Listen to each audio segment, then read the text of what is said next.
Welcome to Sri atrocity channel. ஒரு இளைஞர் தினமும் ஒரு பாட்டியிடம் ஆரஞ்சு பழத்தை வாங்கும் பழக்கத்தை கொண்டிருந்தார். அவ்வாறு வாங்கும் ஆரஞ்சு பழத்தில் ஒரு பழத்தை உரித்து சாப்பிட்டு ஒரு சுளையில் மிகவும் இனிப்பு இல்லை என்று குறை கூறி அந்த மூதாட்டியிடமே கொடுத்து, நீங்கள் சாப்பிட்டு பாருங்கள் என்று, புளிப்பாக இருக்கிறது என்று கூறுவார். இதை அவர் ஒரு வழக்கமாக வைத்திருந்தார்.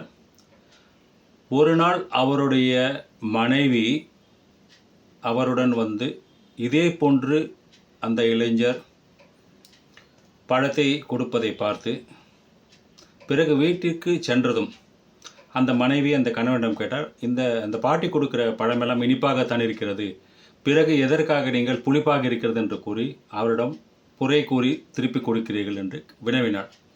அதற்கு அந்த இளைஞன் தன்னுடைய மனைவியிடம் கூறினான், அந்த பாட்டி இனிப்பாக இருக்கும் எந்த பழத்தையும் தனக்கு என்று சாப்பிடுவதில்லை. எப்படியாவது அவர்களை விலையின்றி எந்த பைசாவும் செலவு செய்யாமல் அவங்களுக்கு ஒரு நல்ல பழமாக ஒரு 2-3 கொடுக்கணும் அப்படின்றது எப்போ எனக்கு ஒரு ஆசை. அதனால் அதை நேரடியாக கொடுத்து அவங்க வாங்குவாங்க, சம்டைம் வாங்காமையும் போகலாம். அதனால் ஏதாவது குறை சொல்லி அவங்களுக்கு இதை கொடுத்துட்றேன். அவங்களும் அதை சாப்பிட்டுட்டு இது இனிப்பாக தான் இருக்குதுன்னு சொல்லிட்டு மீதி பழத்தை நான் கொண்டு வந்துடுவேன். ஸோ அவங்களுக்கு கொடுத்தது போக மீதி இருக்க பழத்தை நான் எடுத்துன்னு வந்துடுறேன்.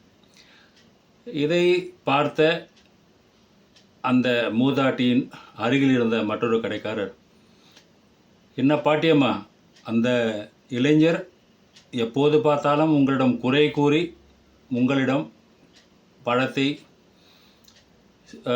1-2 பழங்களை திருப்பி தரும் வழக்கத்தை கொண்டு வராரே என்று வினவிய போது அந்த பாட்டி அந்த வியாபாரியிடம், பக்கத்தில் இருந்த வியாபாரியிடம் கூறினார், அந்த இளைஞன் எனக்கு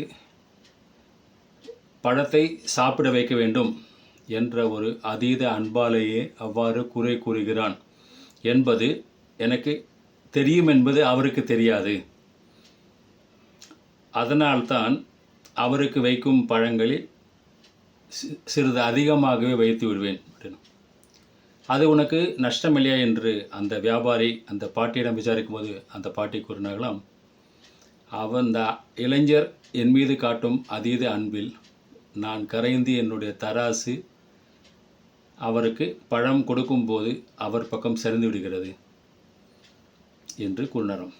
அன்பையே விதையுங்கள், அன்பையே அறுவடை செய்யுங்கள். இந்த வீடியோ உங்களுக்கு பிடிச்சிருக்குன்னு நினைக்கிறேன். தேங்க்யூ.